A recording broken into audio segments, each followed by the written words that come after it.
Una vez más, buenos días a todos, que el Señor les bendiga. Amén. Como dije al principio y como dijo Minelia, bienvenidos a nuestro primer servicio del 2021. Les deseamos un feliz año a los que están con nosotros en esta mañana. Gracias por traer la iglesia a esta localidad, y a los que nos ven a través de la transmisión, gracias por estar en sintonía. Mi nombre es Miguel Medina, soy el pastor titular aquí en Crosspoint Español, y como todos saben muy bien, la primera semana del año es la semana de resoluciones. Y la gran mayoría de esas resoluciones son impulsadas por la primera vez en el año, pues que uno se pesa. ¿Cuántos han visto el meme ese de los veo muy contentitos, ya se pesaron? Pues, ahí es donde comienzan las resoluciones del año.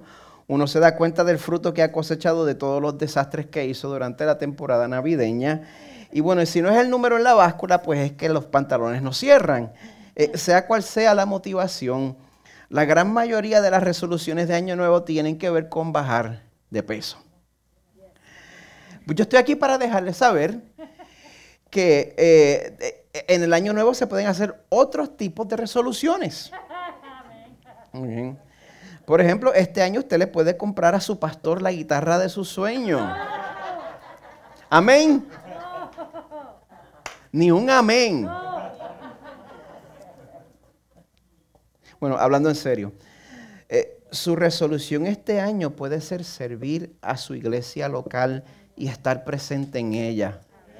Los que me oyen a través de la transmisión, su resolución en este año puede ser servir a su iglesia local y estar presente en ella. Hay personas que se han ausentado por razones de mucho peso, y yo estoy consciente de esas salvedades. Pero desafortunadamente también otras personas que se han acostumbrado a ausentarse. Como mencionó Minelia, en 2 semanas vamos a tener una reunión para miembros y amigos de esta iglesia y vamos a estar discutiendo esta necesidad en detalle.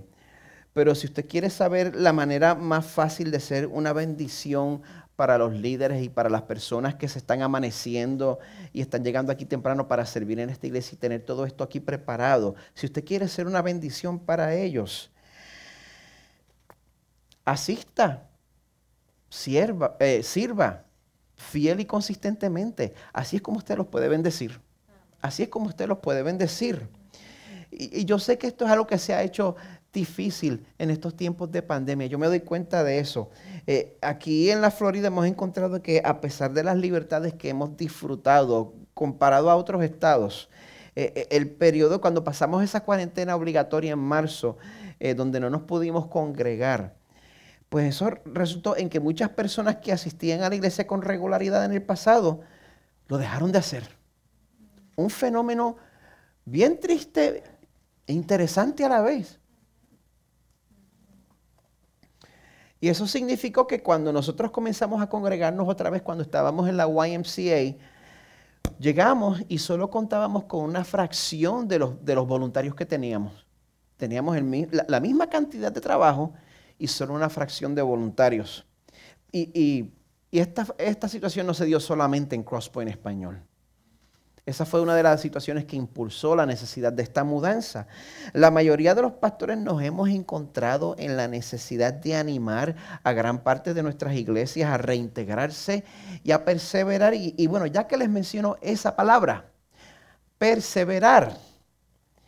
Si hay un libro de la Biblia que nos anima a perseverar, es el libro de los Hebreos. Yo no sé cuántos de ustedes están familiarizados con el libro de Hebreos, pero antes que entremos a la palabra de Dios, permítanme darles una breve introducción a este libro. Hace par de años nosotros tuvimos el privilegio de hacer una serie detallada del libro de Hebreos. La prédica de Año Nuevo pues va a estar basada en una porción. En cuanto al libro de Hebreos, a pesar de mucho debate que hay en cuanto a quién escribió esta carta, en último análisis, el autor de este libro nunca se identifica. Así que solo Dios sabe quién es el autor de este libro. Y esta carta está dirigida a un grupo de personas que conocían muy bien el Antiguo Testamento y conocían muy bien la ley de Moisés. Así que por esa razón se cree que estas son personas de origen judío que se habían convertido al cristianismo. ¿Me siguen?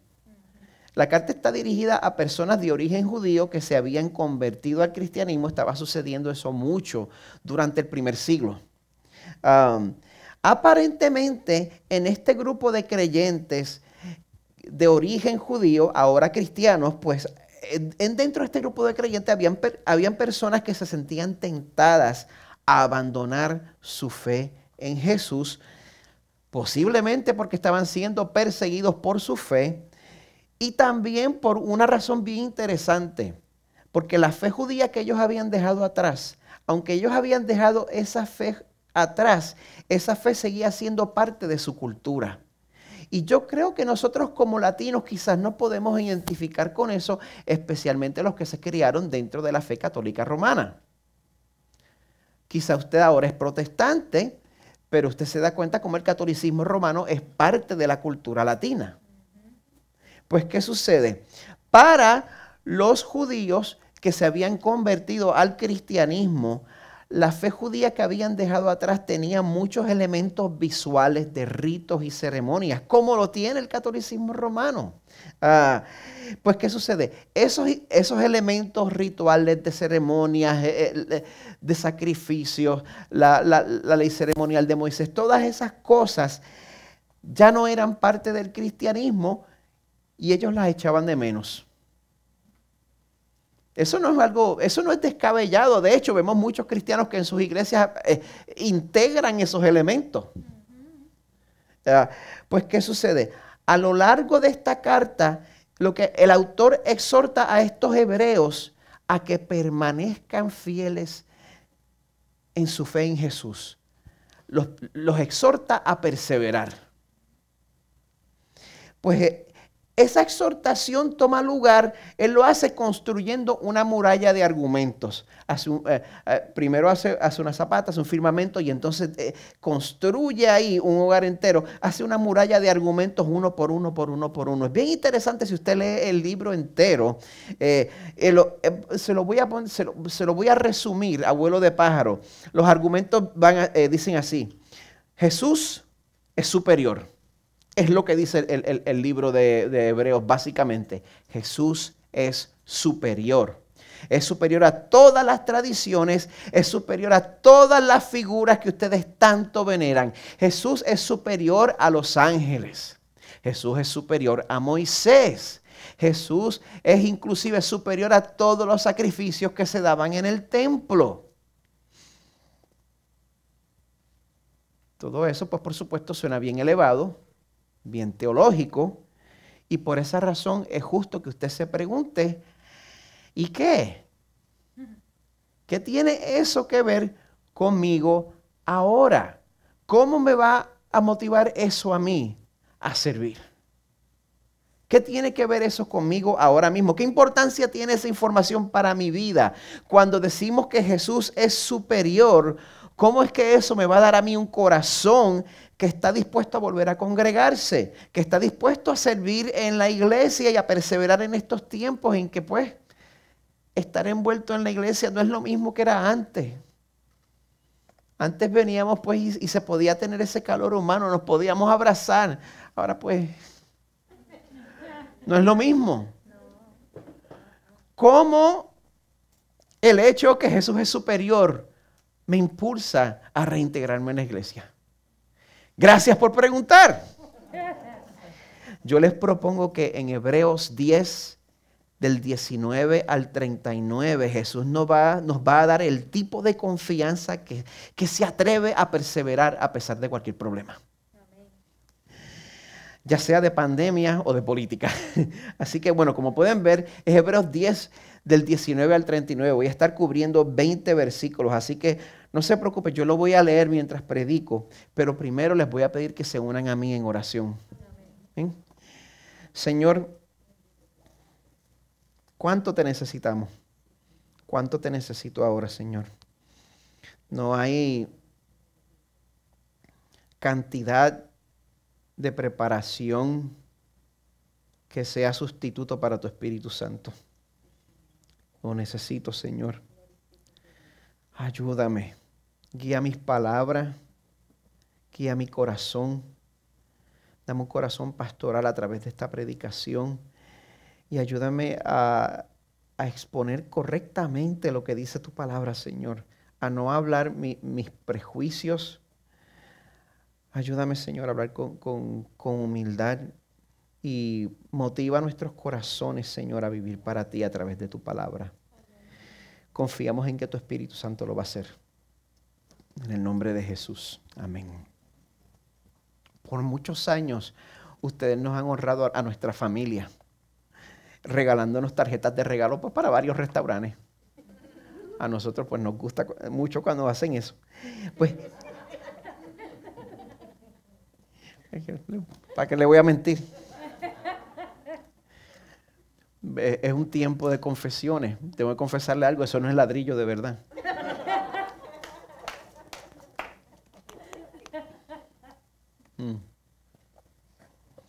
Imagínense que me hubieran regalado una de esas tarjetas en mi cumpleaños el pasado mayo y que un año después, en mi cumpleaños otra vez, este mayo, los que coordinaron conseguir esa tarjeta, pues nos preguntan si disfrutamos nuestra visita a ese restaurante. Y que yo les diga, muchas gracias por ese regalo.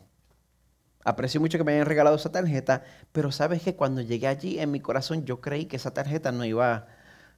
Yo vi esa tarjeta y como que me dio la impresión de que no iba a cubrir la cena. Y como que me acobardé y yo decidí pagar por mi cuenta.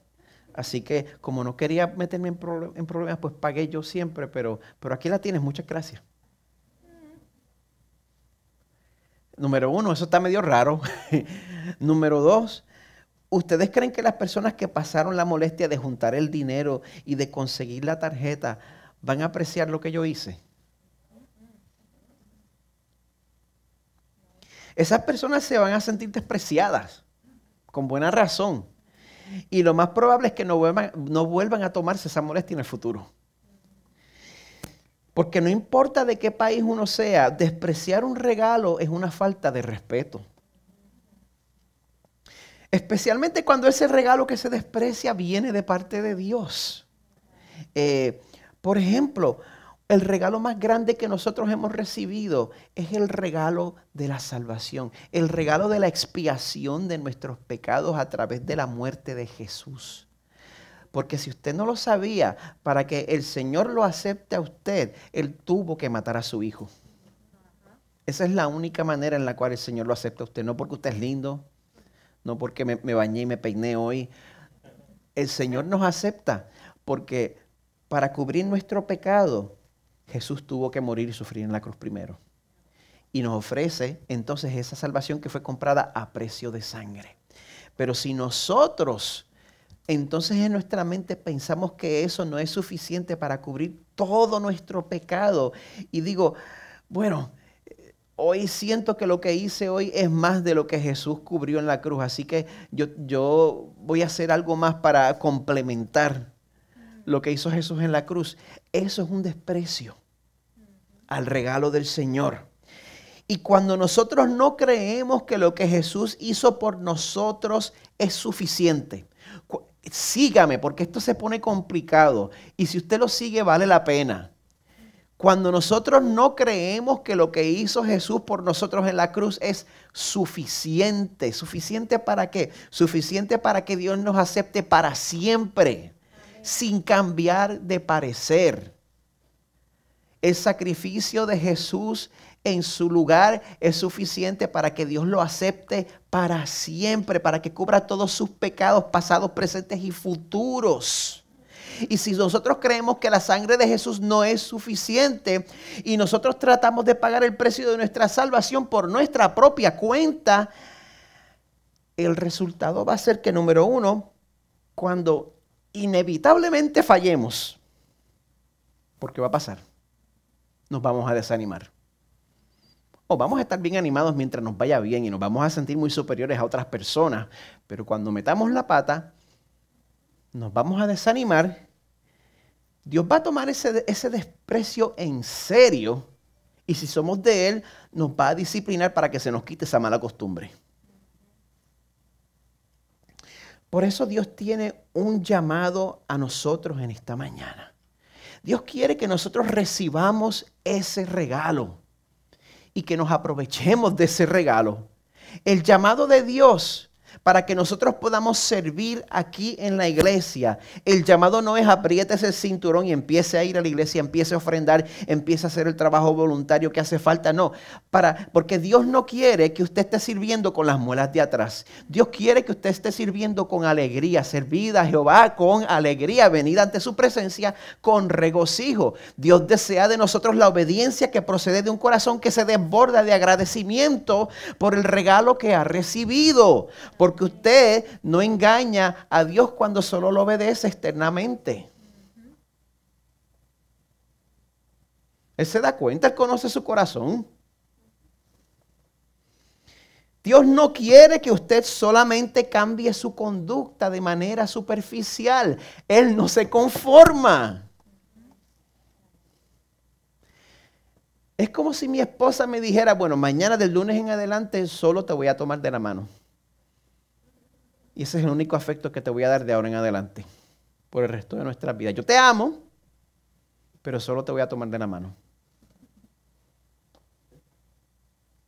Yo no me conformo con eso. Yo quiero mucho más que eso. No voy a meter en detalles, pero yo quiero el corazón de mi esposa. Y más, pero bueno, sepa que Dios tiene el poder para darnos corazones nuevos.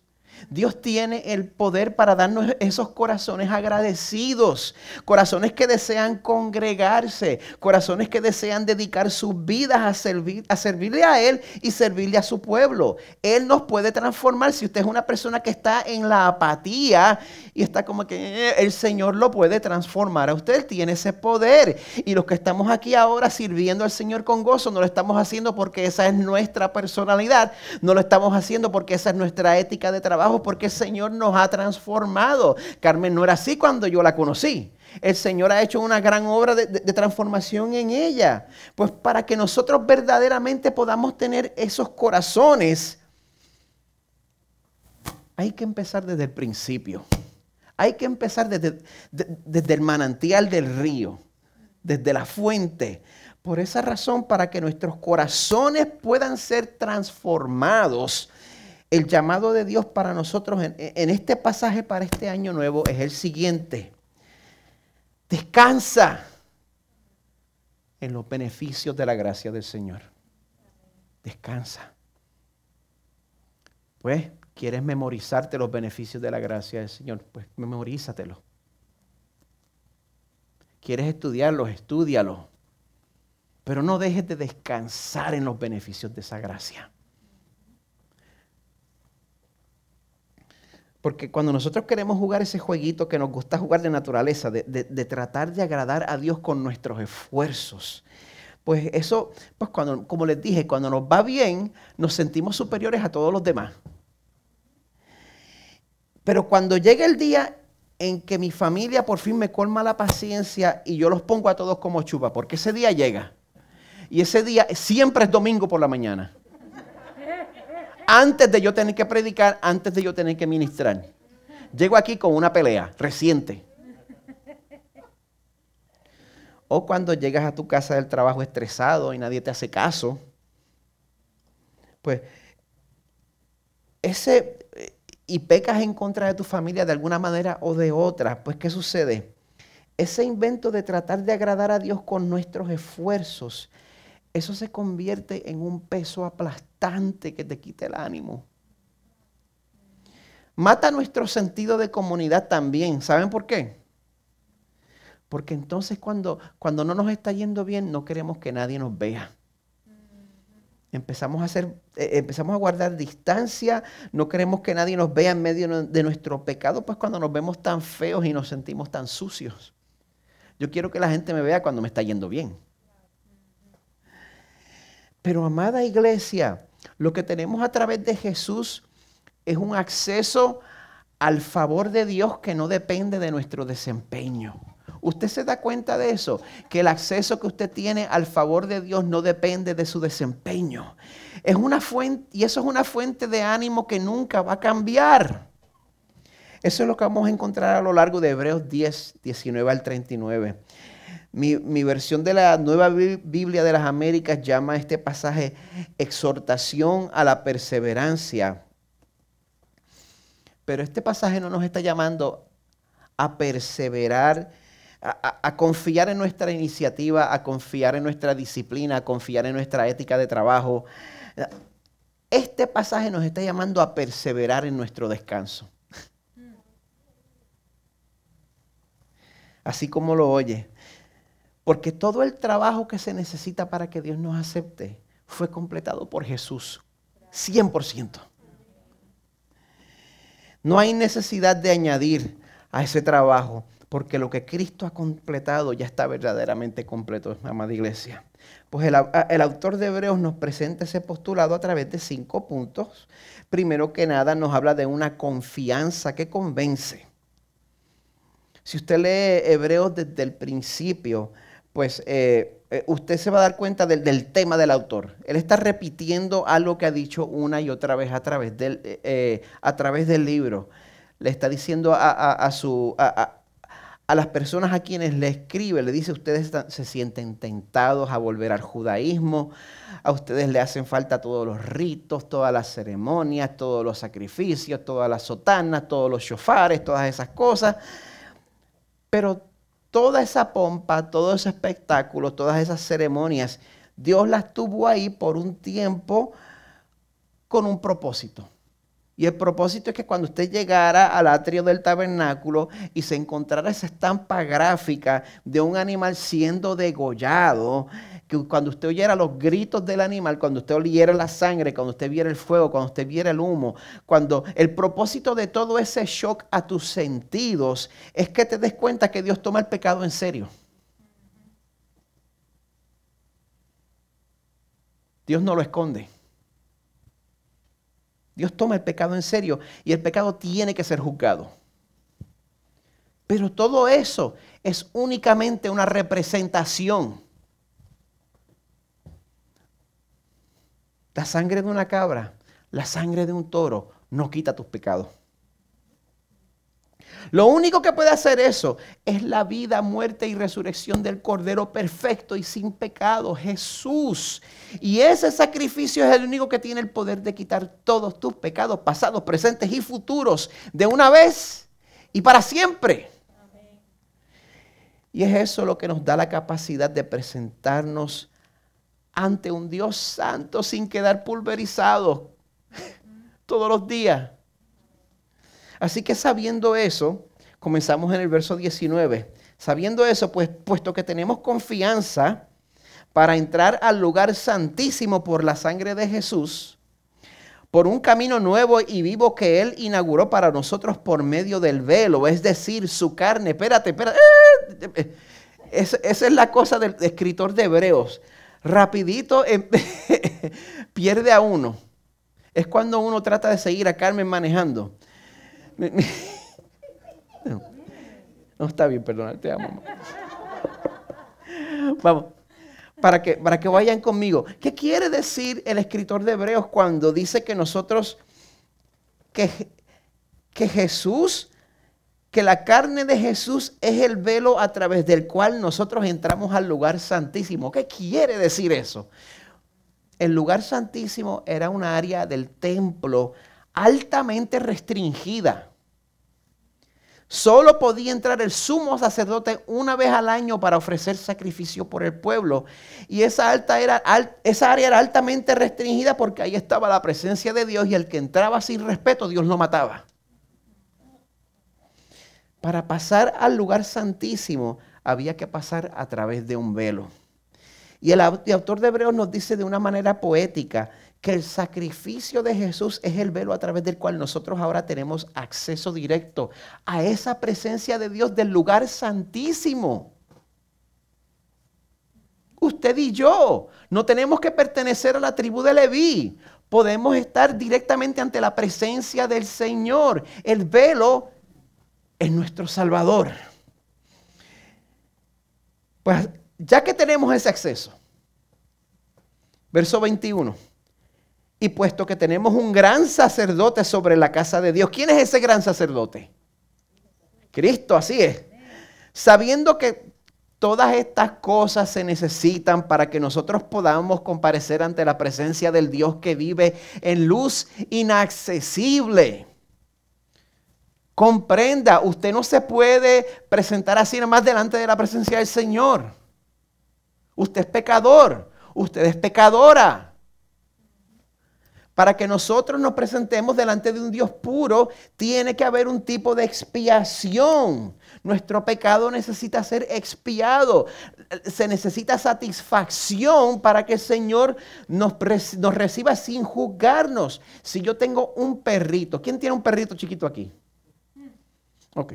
Por más que usted ama a su perrito, si usted está bien vestido para salir y su perro ha estado jugando en el lodo, en el fango, llega a su casa, su perrito lo ve y su perrito corre para pegársele. Yo no voy a permitir que mi perrito se me pegue, por más que yo lo ame. Cuando mi perrito vaya a brincarme encima, esto es lo que va a encontrar.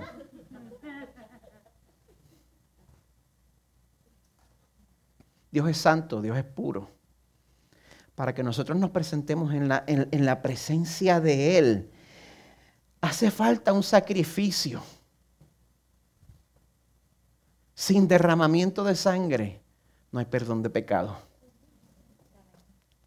Pero ¿sabe qué? Si usted ha recibido a Jesús como su Salvador, como su líder, si usted está en Cristo, no importa lo que... Si usted verdaderamente lo ha recibido, entonces no importa lo que usted haya hecho hoy, ayer o durante el servicio,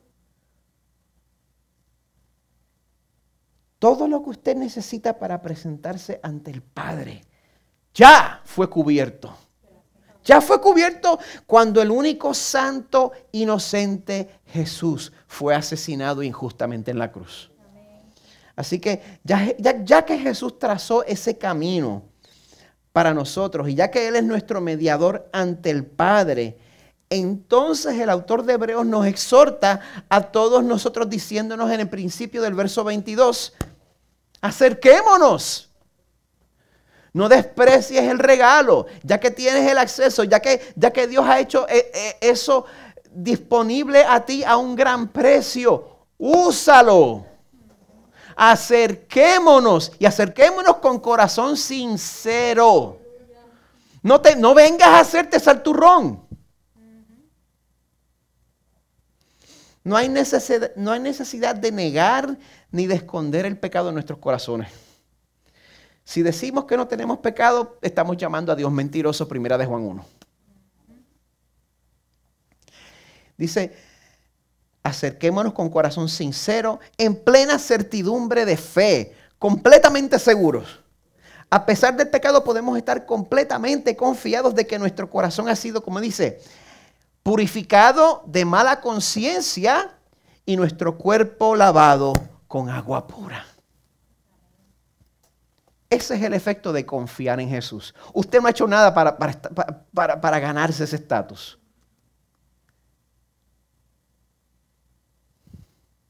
La fe, para creer en eso, el Señor se la concedió.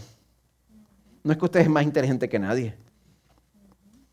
Jesús verdaderamente logró lo que nosotros jamás podríamos haber logrado por nuestra cuenta. Yo me voy a matar un día de esto. Así que, ya que Jesús ha logrado eso por nosotros, no se aparten de esa esperanza. No se aparten de esa esperanza. No hay que añadir a lo que Jesús ya ha logrado. Verso 23. Mantengamos firme la profesión de nuestra esperanza sin vacilar. Como los puertorriqueños le damos un significado diferente a vacilar. Vacilar es desviarse del camino. En el camino del Evangelio es un camino que tiene zanjas a los dos lados. Y cuando un camino tiene zanjas a los dos lados, ¿cuál hay que evitar? ¿La izquierda o la derecha? Las dos. Y en el camino de confiar en lo que Jesús hizo por nosotros hay dos zanjas. La zanja del legalismo y la zanja del libertinaje. Hay que evitar las dos por igual. ¿Y qué sucede? Nosotros nos vamos por la zanja del legalismo cuando creemos que estamos obedeciendo al Señor. Y digo creemos porque nunca lo hacemos completamente. Creemos que estamos obedeciendo al Señor y nos sentimos superiores a los demás que no se les hace tan fácil. Entonces nos vamos por la zanja del libertinaje cuando caemos en nuestros pecados personales para consolarnos. Y entonces lo que sucede es que reaccionamos poniendo distancia entre nosotros y la comunidad de los santos. Como les dije al principio, no quiero que me vean tan feo, yo voy a esperar unos cuantos días antes de aparecerme por allá. Yo quiero que me vean a mí como el hombre del Señor, como el hombre de Dios, como el hombre de santidad. Y no quiero que me vean luchando. Así que mientras yo esté luchando, a mí no me van a ver el santo allí. Si has confiado en que Jesús es tu representante delante del Padre, tú no puedes tener un mejor abogado. Es imposible. No importa lo que te digan, no importa cómo te sientas, tú tienes el privilegio de permanecer firme en tu esperanza, porque esa esperanza no está basada en lo bien que te portaste. Esa esperanza no está basada en que después de pecar tú te hayas impuesto ese periodo mínimo de 5 días para enfriarte delante del Señor. Esa esperanza está basada en lo que nos dice el resto del verso 23. Fiel es aquel que prometió. De ahí es que viene tu esperanza. Tu salvación no depende de tu fidelidad. Tu salvación depende de que fiel es aquel que prometió. Tú no fuiste el que hizo la promesa. La promesa la hizo otro. La promesa la hizo alguien que el Salmo 23 dice, te guía por sendas de justicia, por amor a ti, no, por amor de su nombre. Y es gracias a ese celo, no celo por ti, el celo de Jehová de los ejércitos, que a pesar de nuestras muchas caídas, a pesar de las manchas en nuestros corazones, Judas 1:24 nos dice, Dios es el que es poderoso para guardarnos sin caída. A pesar de mis caídas, Él me guarda sin caída. Y para presentarnos sin mancha. A pesar de mis manchas, Él me presenta sin mancha, en presencia de su gloria con gran alegría. ¿Por qué? Porque el récord de rectitud no es el mío, es el de Jesús.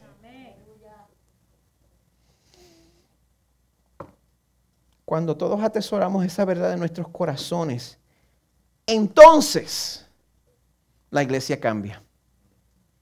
La iglesia deja de ser un club exclusivo de personas morales y disciplinadas y pasa a ser una comunidad que consuela. Y entonces podemos considerar, como dice el verso 24, cómo estimularnos unos a otros al amor y a las buenas obras. Cuando somos ese tipo de comunidad que consuela. Solo entonces. No cuando estamos ahí para pillarnos y para regañarnos.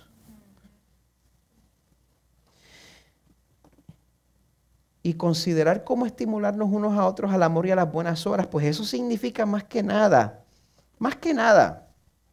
que cuando nuestros hermanos luchen en contra de sus pecados, cuando uno de nuestros hermanos esté en lucha, aunque fracasen,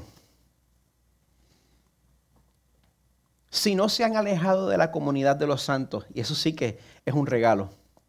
Si están luchando, aunque fracasen, si no se han alejado, si siguen en medio de nosotros, nosotros necesitamos recordarles que cuando la lucha se pone difícil, ellos siguen teniendo acceso a Dios a través de la sangre de Jesús.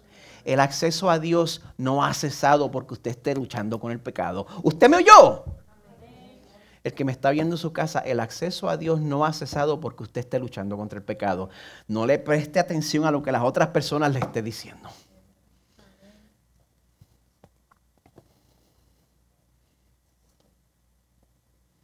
Para el que está en lucha en contra de su pecado, mantenerse cerca, mantenerse dentro de su comunidad es una buena obra. Lo peor que nosotros podemos hacer en nuestro momento de debilidad es alejarnos, es aislarnos. De la misma manera que el hongo crece en la oscuridad, el pecado se fortalece en el aislamiento. Por eso el autor dice que la peor práctica para nosotros es, como dice en el verso 25, es estar dejando de congregarnos como algunos tienen por costumbre. Eso es lo peor que ustedes pueden hacer. ¡Vuelvan! Más bien debemos estar exhortándonos unos a otros. Y mucho más al ver que el día se acerca. ¿Qué día? ¿Qué sé yo? Puede ser la venida del Señor. Usted se puede morir mañana. ¿Qué sé yo? El Señor es soberano. Pero somos responsables. Yo no quiero tener que presentarme delante de mi Creador después de haber vivido una vida alejada del pueblo que Él escogió para mi crecimiento espiritual. Yo no quiero tener eso en mi récord a la hora de recibir mi recompensa. Esta vida pasa rápido. Nosotros vamos a estar en la presencia de nuestro Creador mucho antes de lo que nos imaginamos. Por eso es precisamente que en los tiempos de lucha, en los tiempos de confusión, en los tiempos de culpa, ahí es que nosotros necesitamos juntarnos como comunidad para ayudar, no para juzgar, para ayudar a nuestros hermanos a mantener firme su confianza en lo que Jesús hizo por nosotros. ¿Se necesita amonestación? Sí, muchas veces, pero esa amonestación es en el contexto de animar. Esa amonestación es en el contexto de decir, mira a Jesús. Hay amonestación. Deja lo que estás haciendo. Si tú verdaderamente has creído en el Señor, tú tienes el Espíritu Santo, tú puedes dejar eso. Pero tienes acceso al Señor. No tienes que esperar 5 días para enfriarte. Porque el enemigo busca socavar esa confianza. Y quiere que tú te apartes del grupo. Quiere convertirnos no en una comunidad que consuela, sino en una comunidad que moraliza. Y eso va a resultar en que las personas no van a confesar sus pecados. Porque ¿quién va a confesar sus pecados cuando la gente te va a caer encima y te va a juzgar? No, yo estoy bien, chacho, en victoria. No. Y eso va a resultar que en el corazón de uno surja una duda que desprecia lo que Dios ha hecho por su pueblo. Y cuando nosotros despreciamos el regalo de gracia que Dios nos ha dado a través de Cristo, Él toma eso muy en serio. Él está lleno de gracia para el pecador, pero para el que desprecia la gracia, el Señor es severo. El Señor estaba de gracia a lo largo del libro de los Corintios. A una iglesia y una comunidad bien libertina, pero fue bien severo con los Gálatas para una comunidad bien legalista. En este momento, sígame, es importante que no perdamos el hilo de lo que hemos leído. El libro de Hebreos nos dice que lo único que nos salva es la muerte de Jesús en la cruz. Están conmigo hasta ahora, ¿verdad? El pasaje de hoy, como han visto, nos exhorta a que mantengamos nuestra confianza en ese sacrificio. Quédese agarrado de eso, no se suelte. El que confía en ese sacrificio sabe que Jesús ha cubierto ¿cuántos pecados antes de convertirse? Todos, todos. Por eso, cuando pega, como le dije, no se aleje de la iglesia, confiese la lucha que está teniendo, llámelo por nombre, no ponga excusas. Deje que la iglesia lo ayude. Pero ¿qué sucede? El que no confía en ese sacrificio, cuando peca, siente que el sacrificio de Jesús no es suficiente para cubrir su pecado. Siente que su pecado es más fuerte que lo que hizo Jesús en la cruz. Por eso se aparta, deja de congregarse. Mientras que una persona que ha... no.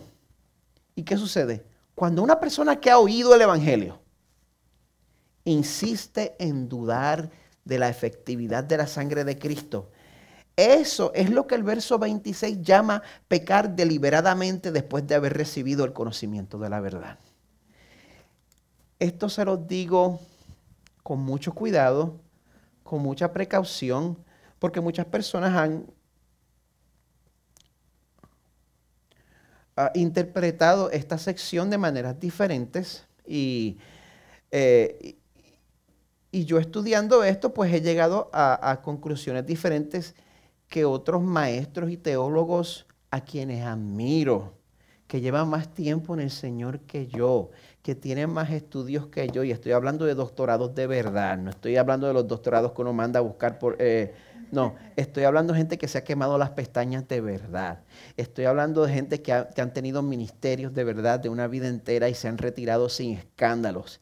Esas personas dignas de honor han llegado a conclusiones diferentes a la mía. Por eso yo someto esta conclusión con humildad y les exhorto a que estudien. Pero al estudiar esto, pues, esta es la conclusión a la cual llegué, que la persona que ha oído el Evangelio, pero insiste en dudar en la efectividad de la sangre de Jesús, eso es lo que el verso 26 llama pecar deliberadamente después de haber recibido el conocimiento de la verdad. ¿Por qué? Bueno, porque yo creo que hay gente que dice que eso significa que el cristiano y el no cristiano pecan de manera diferente. Eso tiene algo de validez. El que pertenece al Señor, pecamos, no lo disfrutamos, en el momento nos damos el gusto nos dura un segundo y rápido, si usted verdaderamente pertenece al Señor, rápido lo lamenta. Mientras el que no le pertenece al Señor, pues no le importa. En ese sentido, pues yo veo que ese argumento tiene validez. Ahora, cuando la gente dice que el impío peca deliberadamente y el cristiano no, yo digo, no. Santiago nos dice que todos pecamos cuando seguimos nuestra concupiscencia. Y todo lo que nosotros hacemos en contra del Señor, lo hacemos a propósito. No se engañe. Así que yo creo que a eso es lo que se refiere el verso 26. Este pasaje nos dice que la persona que peca deliberadamente después de haber recibido el conocimiento de la verdad, este pasaje nos dice que puede que esa persona esté endurecida más allá de toda esperanza. ¿Usted ha visto eso? ¿Se ha puesto a leer eso? Eso es preocupante. Dice el verso 26, si continuamos pecando deliberadamente después de haber recibido el conocimiento de la verdad, ya no queda sacrificio alguno por los pecados. Al decir eso, ¿hay algún tipo de esperanza? Si no hay sacrificio por sus pecados. ¿Usted tiene alguna esperanza al frente del Señor? Ya no queda sacrificio alguno por los pecados, sino cierta horrenda expectación de juicio. Eso es lo que tienes, papá. Eso es lo que viene. La furia de un fuego que ha de consumir a los adversarios. Cualquiera que viola la ley de Moisés, por ejemplo, muere sin misericordia por el testimonio de 2 o 3 testigos. Así que vamos a entenderlo todo dentro de su contexto.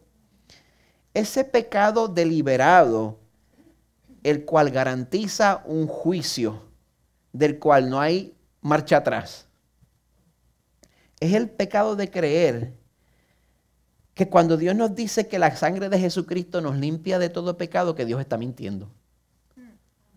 Que no es suficiente. Ese es el tema de Hebreos. Jesús es superior. Jesús es suficiente. Y si usted insiste en creer que la sangre de Jesús no es suficiente, pues no hay sacrificio para usted. Porque el único sacrificio que hay es el de Jesús.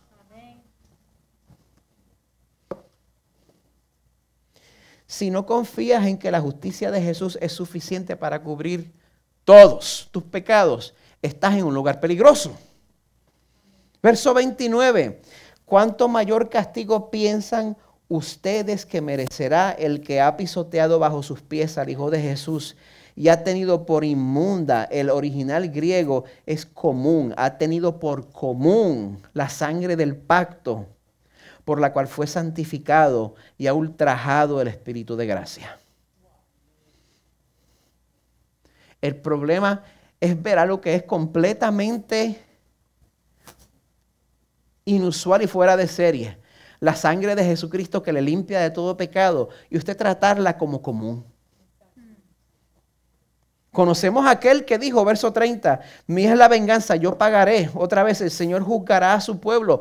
Horrenda cosa es caer en las manos del Dios vivo, específicamente si usted no está cubierto por el sacrificio de Jesús. Si hay algo que ofende al Señor, es creer que lo que hizo Jesús por nosotros no va a bastar. Eso es llamar la sangre de Jesús común. Y usted llama a la sangre de Jesús común cuando usted cree que usted puede complementar lo que hizo Jesús por usted a través de su obediencia.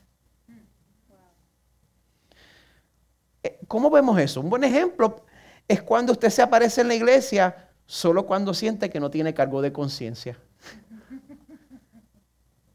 Eso es complementar la sangre de Jesús con sus propias obras. Yo solo me aparezco en la iglesia cuando no tengo cargo de conciencia. Cuando tiene cargo de conciencia, y es que usted tiene que tener la confianza atrevida de que Jesús cubre todo su pecado. Y aparecerse con la cara fresca por ahí. Si usted es del Señor y está viviendo de esa manera, creyendo que usted mismo puede expiar su propia culpa, porque eso es lo que usted está haciendo, Dios, si usted es del Señor, Dios no lo va a dejar ahí. Porque el que persiste en eso no es salvo. Dios eventualmente, a través de una lección dura y difícil, como hizo conmigo, le va a enseñar pues que usted es un pecador y que su pecado pues, usted no lo puede cubrir. Nuestra justicia no cubre nuestros pecados. No hay sustituto para la sangre del Señor. Nuestra única esperanza es abandonarnos a la misericordia de Dios. Pero gente, usted no tiene que ser como yo, no hay que aprender a la mala. Usted puede permanecer hasta el fin a través de una fe que fortalece su alma y su corazón. Cuando usted vino a los pies de Cristo, su fe era sencilla, ¿verdad? Sin embargo, es en esa fe que Dios se complace. Es a través de esa fe que Él le da el poder para vencer todo tipo de oposición, como hizo esta iglesia. El autor de Hebreos les dice desde el verso 32 en adelante: recuerden los días pasados, cuando después de haber sido iluminados, ustedes soportaron una gran lucha de padecimientos. La fe verdadera les da fuerza para aguantar, ¿verdad que sí? Que la fe verdadera le da fuerza para el sufrimiento. Por una parte, siendo hechos un espectáculo público en oprobios y aflicciones, y por otra, siendo compañeros de los que eran tratados así, porque tuvieron compasión de los prisioneros y aceptaron con gozo el despojo de sus bienes, sabiendo que tienen para ustedes mismos una mejor y más duradera posesión. Ahora, si su fe está basada en su ética, o en su desempeño, o en su moralidad, en que usted se sienta espiritualmente superior a los demás, pues esa fe no va a perseverar en medio de la prueba. Esa fe no va a durar. Porque nosotros estamos adictos a un triunfalismo prematuro. Y cuando la cosa se pone difícil, cuando llega la pandemia, cuando perdemos el trabajo, cuando pierde mi candidato a las elecciones, pues entonces nos deprimimos, nos atribulamos, nos distanciamos. Pero la fe verdadera, la fe que está basada en nuestra identidad en Cristo, resulta en un corazón que se queda firme en las buenas y en las malas. Amén. Verso 35, por tanto, amada iglesia, no desechen su confianza, la cual tiene gran recompensa, porque ustedes tienen necesidad de paciencia. ¿Quién la ha necesitado estos últimos 12 meses? Ustedes tienen necesidad de paciencia, y la gente que ha tenido que bregar conmigo también ha tenido mucha necesidad, para que cuando hayan hecho la voluntad de Dios obtengan la promesa. ¿Qué promesa? No, la promesa de que por más que nosotros creamos que nuestro sufrimiento va a ser eterno, cuando al fin llegue el día de nuestra recompensa, nos vamos a dar cuenta que en verdad no tuvimos que esperar mucho. Esa eternidad en la presencia del Señor va a sanar todo nuestro sufrimiento. Esa certidumbre es la promesa que preserva. Nos dice el verso 37, dentro de muy poco tiempo el que ha de venir vendrá y no tardará. Mas mi justo vivirá por su moralidad. Mas mi justo vivirá por sus esfuerzos. ¿Qué dice ahí? Mas mi justo vivirá por la fe. Y si retrocede, mi alma no se complacerá en él.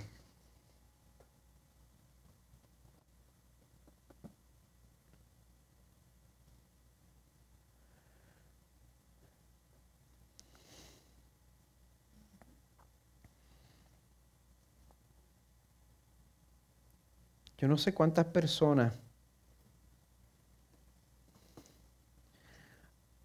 a través de los 5 años de esta iglesia han recibido este mensaje y ahora están en otro lugar retrocediendo.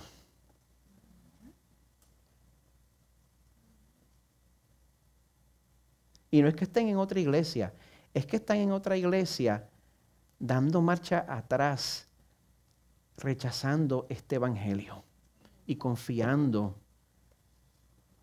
en su desempeño.